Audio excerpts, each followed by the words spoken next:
We began this process with some training in dive protocol with Leslie Moyer, and she was really practical, really good.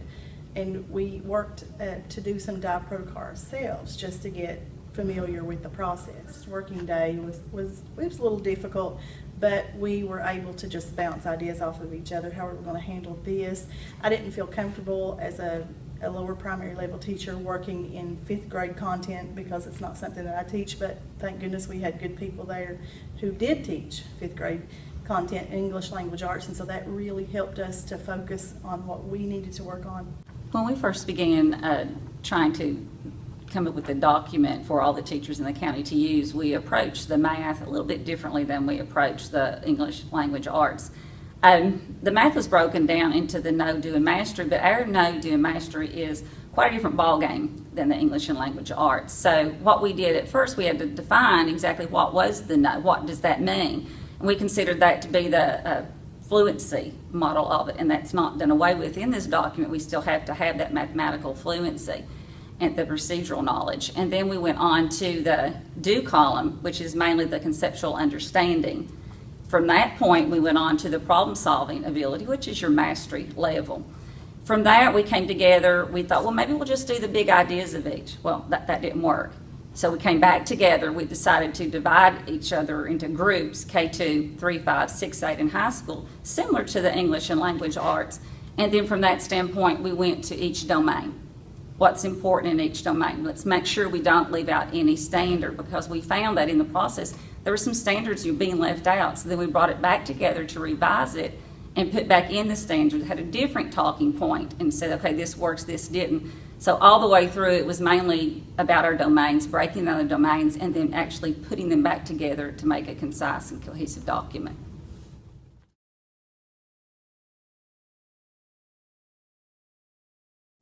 You could formatively assess what's in your no column, and that gives you the starting point. You may not need to reteach as much as you originally thought you should. And then when you get to the do column, it doesn't mean that you have to teach every bullet there. It depends on how your children scored in the formative assessment, like you said, with the pretest. But the most important part is that mastery column, that summative assessment. Have they met that standard to the degree or to the rigor that standard? But that was our biggest problem, I think, when we rolled out the standards with deconstructed standards and things. It was like, yes, we were touching those points and teaching those points, but maybe not to the degree that I needed to, or students were not mastering to the level that they needed to. So it's kind of depth over the breadth of what you're teaching. And hopefully this document will make a big difference with that. Well, just breaking it down and making it user-friendly, I think, is really going to benefit our teachers as far as really when they're teaching that standard, looking at this document and just saying, okay, this is the standard, but really there's several different components to this standard, and it really breaks it down for them as far as what they need to teach. And it also helps with planning those learning targets based on what their students may already know and what they are capable of going further on. And they may be able to jump to the do column and base their learning targets on that to prepare for mastery. That gives the teacher a whole lot of control, actually teaching based on where their students are, what they need. It doesn't tell them how to teach it. I think that's a big misconception and fallacy on our part, is that we think it teaches us how to do it. That doesn't take away our creativity. This only teaches us what to teach. It's up to us to bring in the creativity that we have as teachers. I think one of the biggest uses for this document is going to be in grade level PLCs. Really looking at, okay, this unit is coming up, we know we've got to teach these standards, and to just realize that the standards are not chronological. You're going to have lots of standards going on at the same time in different areas, and just to see, okay, this is definitely what our students have to be able to do, that mastery column. So what's our formative assessments? What are we going to use as our summative assessment to be sure they have? And I just think a whole lot of, I hope we left writing places so that teachers can just document what worked, what didn't work, and so that it's continuous progress. Right, it's not a set document. Right. I don't want them to think, okay, this is what I have to do, this is how it's going to be. That's not how it's going to be. We all have input in it. What do we need to improve upon? That way we can make throughout the year changes to make it a better document. It's a working document. It will always be a working document to help us to achieve perfection. And as far as mastery, you know, that's something that's gonna be worked on, as we go on and as we move forward with this document, and really looking at the know and breaking that standard apart and looking at what they need to know and what they need to do. That's gonna help us to, really change the mastery, you know, the mastery column as far as creating assessments district-wide, so that our teachers really know, did that student reach mastery based on what they were supposed to know and what they're supposed to be able to do. I think it's a great step in the direction of building common assessments, formative I and think so summative too. across the whole district, not based on a timeline Right. of when you should be teaching what, but in overall, in general, this is what your students should be. I think it will really help with learning targets, and I think it will really help with formative assessments, and both of those can be achieved through PLCs. And I really see this as being a very useful document for our teachers. And the PLCs, I think too, vertical alignment in your PLCs and the horizontal alignment in your PLCs is very important. For example, I'm fourth, I need to know my third, I need to know my fifth, I need to know what they should have known, where they're at and where they're going to make it useful. And it's broken down at each grade level, and it just helps make us.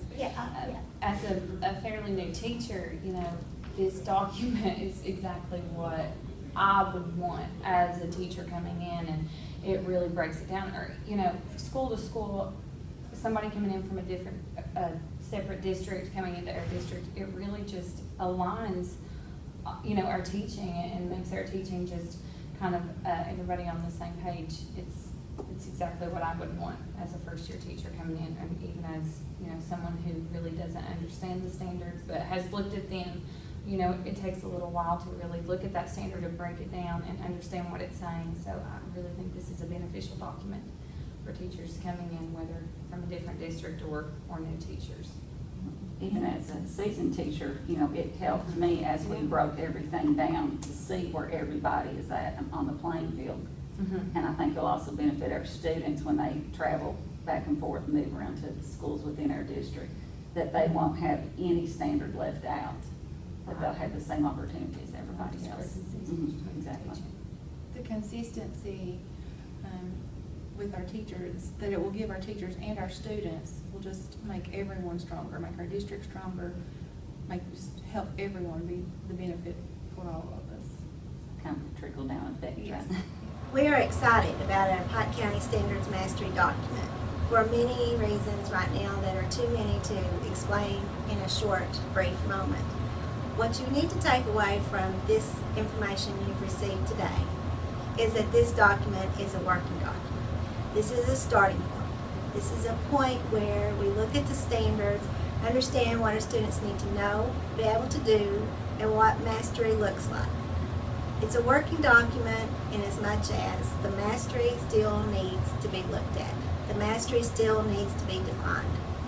We need everyone's input. We need everyone to use this document to determine how to best create the information that we need in order for our students to be able to master the standards at that grade level, as defined in what they need to know and be able to do.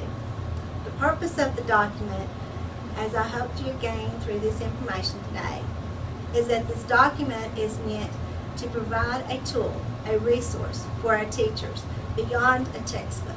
Our textbooks cannot give us a standards mastery at the level that they are defined.